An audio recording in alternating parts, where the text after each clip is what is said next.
Hello hi everyone, मेरा नाम है Gautam Tripathi. Welcome back to CUET by super grades. एक बहुत बड़ी अपडेट है आप सभी के लिए। तो जैसा कि आपको पता है कि 9 फरवरी से लेकर 11 फेब तक आपका जो है करेक्शन विंडो ओपन हो चुकी है सीयूटी यूजी एग्जाम में, ठीक है।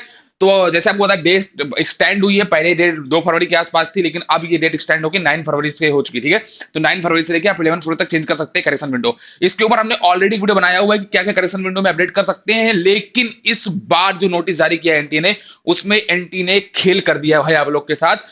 तो काफी सारे बच्चे लगातार कमेंट में पूछ रहे थे कि क्या ऐसा होगा नहीं होगा। उसी चीज को देखिए एनटी ने तो क्लियर कर दिया, लेकिन आप सबके लिए एक थोड़ी सी बुरी खबर ये हो सकती है। कुछ बच्चों के लिए अच्छी खबर भी हो सकती है, कुछ लोगों के लिए बुरी खबर भी हो सकती है। देखते हैं। तो कुछ सारे अपडेट हैं, लेकिन उनमें से सबसे इंपॉर्टेंट अपडेट ये है कि अब आप एनटीए में कुछ चीज जो है चेंज नहीं कर सकते हैं। कुछ चीजों के ऑप्शन ऐड हुए हैं जो आप चेंज कर सकते थे, जो कि पहले ऑप्शन ऐड नहीं था।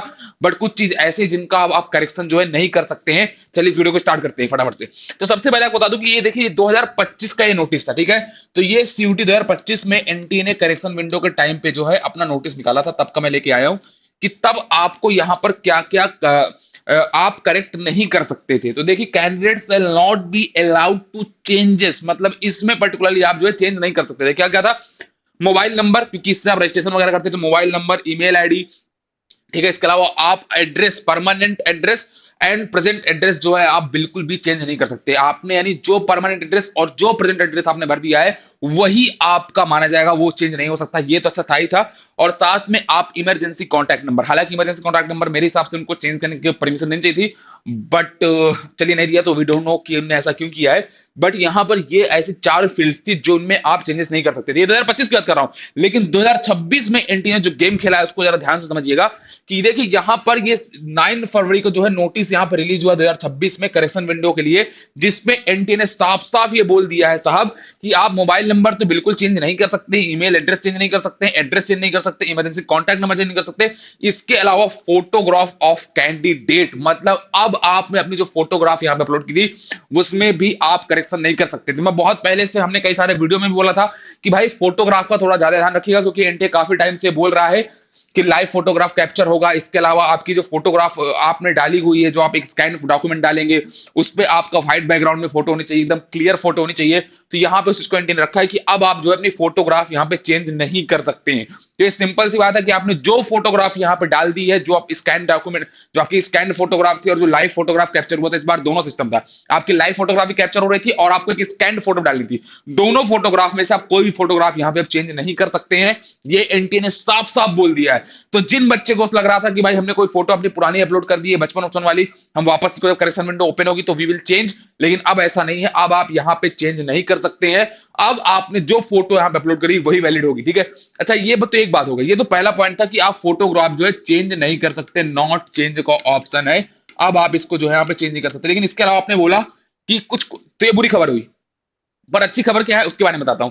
तो बुरी खबर तो ये कि अब आप अपनी फोटोग्राफ यहां पे चेंज नहीं कर सकते। भाई कुछ भी नहीं कर सकते आप फोटोग्राफ में, जो है वही मानो अब, ठीक है। अब इसके बाद आगे देखते हैं। यहां पर देखिए, अगर आप देखेंगे तो यहां पे आधार डिटेल्स का जो ऑप्शन है, ये अब बच्चे जो है यहां पे चेंज कर सकते हैं। देखिएगा, candidate shall be allowed to change identity details. तो आपकी आइडेंटिटी डिटेल्स जो थी उसको आप चेंज कर सकते हैं। लेकिन यहां पे एक चीज देखिए, only for candidates who registered with identity other than Aadhaar. तो जिन्होंने अपनी आइडेंटिटी के लिए जो आइडेंटिफिकेशन था उसके लिए आधार के अलावा अगर कोई चीज यूज करी थी, ठीक है, तो उस वो लोग जो है कि यहाँ पे अपनी आधार डिटेल जो है यहाँ पे अपडेट या चेंज कर सकते हैं। इसके अलावा जिन्होंने ऐसा नहीं किया था, जिन्होंने ऑलरेडी आधार के थ्रू ही अपनी डिटेल फिल करी थी, आधार के थ्रू ही अपना वेरिफिकेशन किया था, तो वो अब यहां पर क्या है, उनके लिए यहां पे सिद्ध नहीं है, वो बदल नहीं सकते। तो सिर्फ वही कैंडिडेट बदल सकते हैं जिनने आधार के अलावा कोई डॉक्यूमेंट अपडेट किया था। तो उनके पास ऑप्शन है कि आधार डिटेल अपनी यहाँ पे जो है अपडेट कर सकते हैं। साथ में आपको और इंपॉर्टेंट बता दूं कि एग्जामिनेशन सिटी सिलेक्शन, ये तो अच्छा लास्ट ईयर भी था कि एग्जाम का सिटी आप सिलेक्ट कर सकते हैं। यहाँ पे लिखा भी है, candidate shall be allowed to change examination cities based on their permanent address. It देखिए, यहाँ पे एक चीज ये भी दी गई कि जैसे candidate who had previously selected Delhi as a their examination city. तो जैसे मान लीजिए किसी ने Delhi as a examination city भर दी थी, तो अब जो है वो दिल्ली एनसीआर, दिल्ली या एनसीआर जो है उसके वो जो आसपास की सिटीज हैं वहां पे जो है चेंज कर सकते हैं। तो पहले भी एग्जामिनेशन सिटी आप वही चेंज कर सकते थे जो आपकी प्रेजेंट और परमानेंट एड्रेस के हिसाब से अवेलेबल होगी। बाकी इसके अलावा आपको कोई ऑप्शन नहीं मिलता था, ठीक है, क्योंकि आप प्रेजेंट और परमानेंट एड्रेस जो है उसको आप चेंज नहीं कर सकते। लेकिन यहाँ पे मीडियम ऑफ द एग्जामिनेशन, जो आप मीडियम भरते हो कि आप हिंदी में दोगे, इंग्लिश में दोगे, तो मीडियम ऑफ द एग्जामिनेशन जो है ये आपको चेंज करने के लिए भी परमिशन मिल चुकी है। यानी अब आप मीडियम ऑफ एग्जामिनेशन भी यहाँ से चेंज कर सकते हैं। तो ये एक काफी इंपॉर्टेंट अपडेट थी, क्योंकि लास्ट ईयर तो मीडियम ऑफ अगर आप देखेंगे 2025 का नोटिस उठा के, तो वहां पे मीडियम ऑफ द एग्जामिनेशन की आपको सुविधा नहीं थी, बट यहाँ पे आपको दे दी गई। तो ये कुछ बड़ी अपडेट है। पहली अपडेट ये, अब आप जो कैंडिडेट है वो अपना फोटोग्राफ चेंज नहीं कर सकते हैं। कुछ भी हो जाए, चाहे लाइव वाला रहो चाहे अपलोडेड वाला रहो, आप स्कैन वाला नहीं अपलोड कर सकते। दूसरी चीज ये, आधार डिटेल आप अपडेट कर सकते हैं इफ एंड इफ ओनली अगर आपने जो है यहाँ पे आधार डिटेल के थ्रू जो है यहाँ पे रजिस्ट्रेशन नहीं किया होगा, अपने रजिस्ट्रेशन मतलब अपनी आइडेंटिफिकेशन डिटेल नहीं फिल करी होंगी।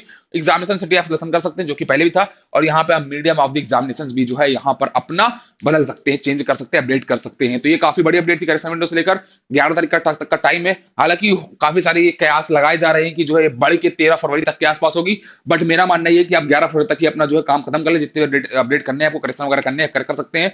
बाकी तो सारी करेक्शन चीजें वही है जो पुराने टाइम पे थी। पुराने टाइम में मतलब वही, आप अपना सब्जेक्ट टेस्ट वगैरह ऐड रिमूव कर सकते हैं, अपना कैंडिडेट का नाम, मदर का नाम, फादर का नाम, अपनी बाकी डिटेल्स वगैरह जो है यहाँ पे वो अपडेट कर सकते हैं। तो ये काफी इंपॉर्टेंट वीडियो थी। आई थिंक आपको समझ में आ गया। कोई डाउट आ रहा है तो कमेंट्स में पूछ सकते हैं। ऐसे इन्फॉर्मेटिव करना है, चैनल को सब्सक्राइब कर लेना, सो दैट कोई भी इन्फॉर्मेटिव अपडेट जो है आपसे मिस ना हो। Thank you so much.